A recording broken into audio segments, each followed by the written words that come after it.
Bonjour, je m'appelle Abbé Crescent Bonigny-Bouka.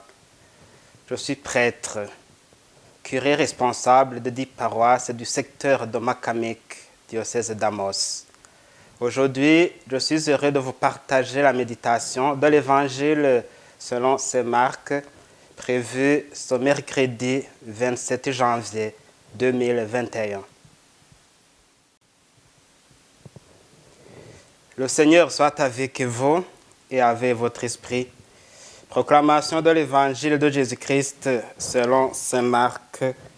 Gloire à toi, Seigneur. Tu es la vérité, tu es la source d'amour, oh Jésus-Christ, mon bon pasteur. Alléluia, alléluia, alléluia, alléluia.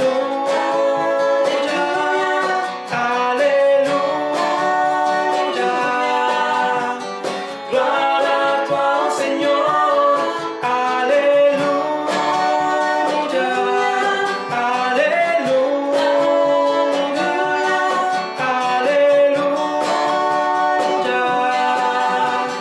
Gloire à toi, Seigneur. En ce temps-là, Jésus se mit de nouveau à enseigner au bord de la mer de Galilée. Une foule très nombreuse se rassembla auprès de lui, si bien qu'il monta dans une barque où il s'assit. Il était sur la mer, et toute la foule était près de la mer sur le rivage. Il leur enseignait beaucoup de choses en paraboles, et dans son enseignement, il leur disait : « Écoutez, voici le semeur sorti pour semer. Comme il semait, du grain est tombé au bord du chemin. Les oiseaux sont venus et ils ont tout mangé. Du grain est tombé aussi sur du sol pierreux où il n'y avait pas beaucoup de terre. Il a levé aussitôt parce que la terre était peu profonde et lorsque le soleil s'est levé, ce grain a brûlé et, faute de racines, il a séché. Du grain est tombé aussi dans les ronces. Les ronces ont poussé, l'ont étouffé. Il n'a pas donné de fruits. Mais d'autres grains sont tombés dans la bonne terre. Ils ont donné du fruit en poussant et en se développant. Et ils ont produit 30, 60, 100 pour un. Jésus disait : celui qui a des oreilles pour entendre, qu'il entende. Quand il resta seul, ceux qui étaient autour de lui, avec les 12, l'interrogeaient sur les paraboles. Il leur disait : c'est à vous qu'est donné le mystère du royaume de Dieu.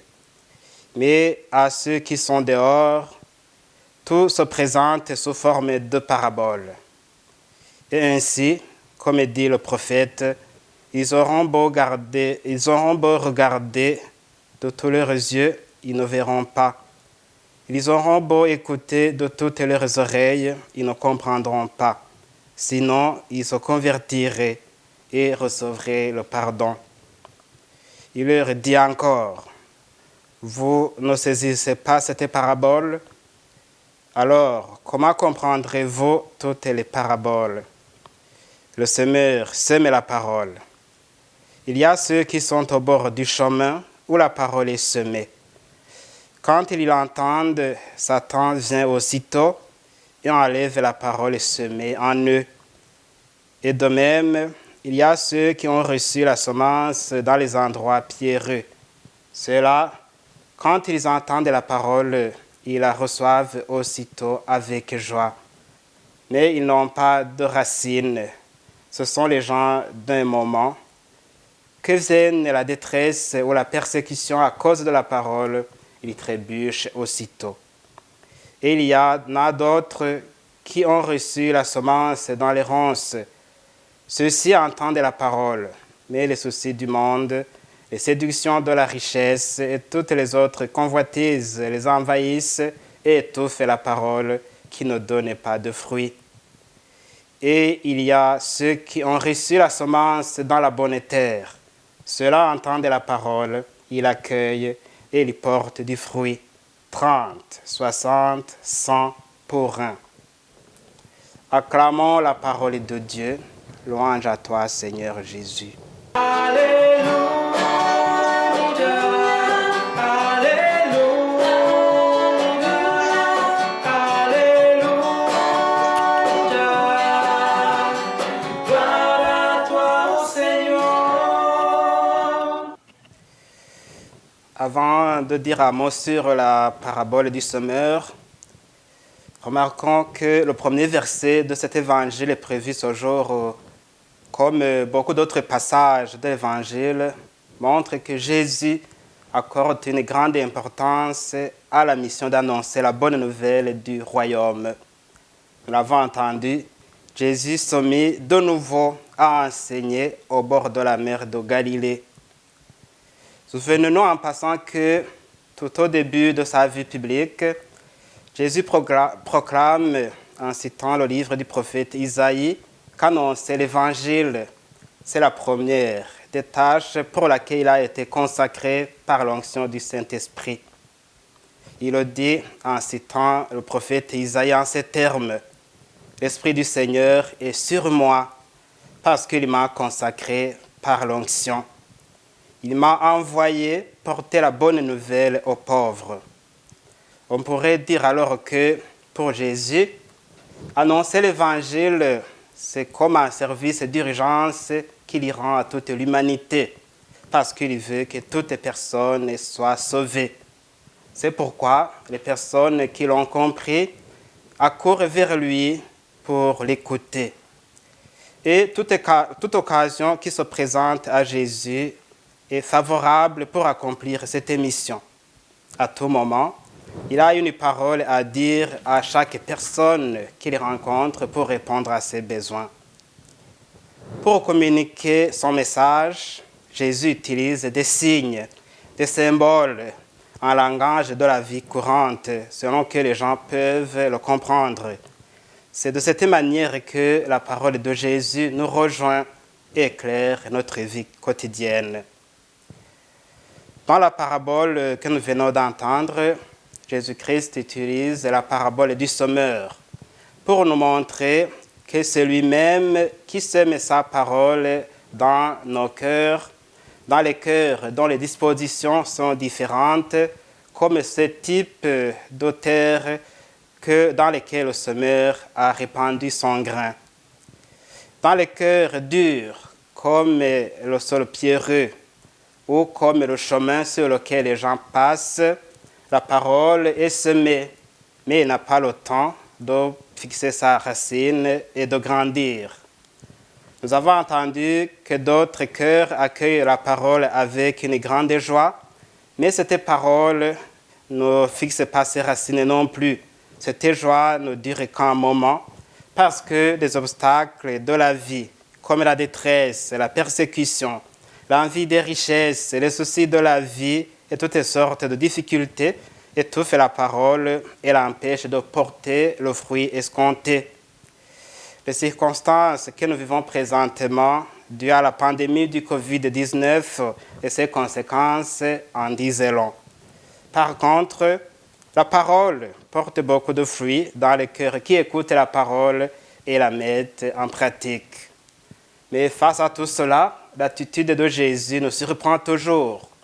Nous savons qu'il connaît toutes les choses, il connaît les intentions des cœurs. Mais tout en connaissant les personnes qui sont disposées à accueillir sa parole, à la mettre en pratique ou pas, il sème sa parole dans tous les cœurs, dans les cœurs de toutes les personnes, dans l'espoir que ces paroles puissent être efficaces et produire du fruit. Jésus prend ce risque parce qu'il est capable de changer nos cœurs. Il est capable de rendre nos cœurs durs comme des pierres ouverts à sa parole. C'est d'ailleurs la promesse du Seigneur en son peuple, quand il disait « Je vous donnerai un cœur nouveau, je mettrai en vous un esprit nouveau. Je ôterai de votre chair le cœur de pierre, je vous donnerai un cœur de chair. » Dieu l'a dit, il le fera. Jésus est toujours à l'œuvre, il sème toujours sa parole dans notre monde et dans notre cœur. Mais il faut notre collaboration. Il faut que nous ouvrions notre cœur à sa parole.